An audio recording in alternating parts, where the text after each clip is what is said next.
je dois dire que nous attendons ce dialogue ou ces négociations, suivant l'appellation des uns et des autres, qui puissent mettre ensemble les représentants du gouvernement et les représentants de l'opposition, parce que les problèmes que nous avons aujourd'hui,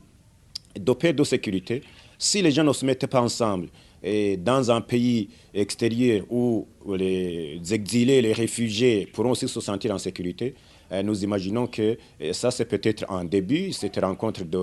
avec l'Union européenne, mais les véritables négociations, le véritable dialogue, nous l'attendons entre les représentants du pouvoir, et en l'occurrence même le chef de l'État, et l'opposition qui est majoritairement en exil aujourd'hui, pour que l'on puisse justement mettre carte sur table. Il s'agirait d'un dialogue ou des négociations inclusives qui feraient rencontrer tous ces gens qui ont à dire, qui ont une contribution dans le sens de faire ramener la paix et la sécurité. Parce que ces derniers temps, nous assistons à des tueries, à des massacres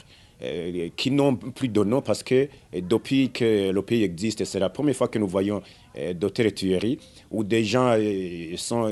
vidés des entrailles, sont coupés les coups sont coupés, où on enlève le cœur, ils sont castrés. C'est vraiment des tueries que nous n'avions jamais vues dans ce pays. Mais je dois dire, c'est peut-être le début de la fin. Nous imaginons que nous assistons à de telles tueries et plus jamais on ne pourra plus avoir cela. Donc j'aurais aimé que très prochainement, que l'on n'attende pas une semaine ou deux, parce qu'une semaine ou deux avec d'autres tueries que nous observons, des cadavres qui ramassent ici et là tous les matins et tous les soirs, il faut que dans l'immédiat, on puisse se mettre ensemble et que l'on s'entende aussi sur ce qui devrait superviser ce dialogue ou ces négociations suivant l'appellation des uns et des autres, sur un agenda qui puisse nous permettre dans un court terme à vider les questions que nous avons, mais aussi qu'au moment de ces négociations, de ce dialogue, les gens puissent s'entendre pour dire non,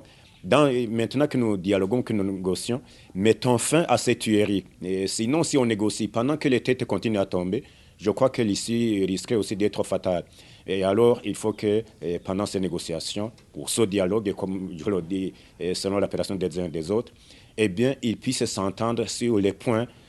clés à analyser et qu'il n'y ait pas de points tabous, que les uns et les autres disent ceci ne doit pas faire partie. Il faut que l'on mette sur table toutes les questions qui sont à la base de ce désordre que nous avons, de ces massacres, de ces tueries, là où les gens quittant chez eux le matin ne savent pas s'ils vont arriver à destination, ne savent pas s'ils vont revenir chez eux. Et même quand ils sont chez eux à la maison, ne savent pas qu'ils vont bien passer la nuit. Donc nous imaginons que par rapport à ce premier pas du gouvernement qui est représenté au niveau de l'Union européenne, c'est un pas, mais qui n'est pas suffisant pour moi, parce que par rapport aux problèmes que nous avons, ce n'est pas le seul gouvernement qui est capable de trouver des solutions à ces problèmes, parce qu'il est là et apparemment on ne voit pas quelque chose de concret qui est en train d'être fait pour que d'autres tueries, cette insécurité qui règne dans la capitale particulièrement, puisse prendre fin.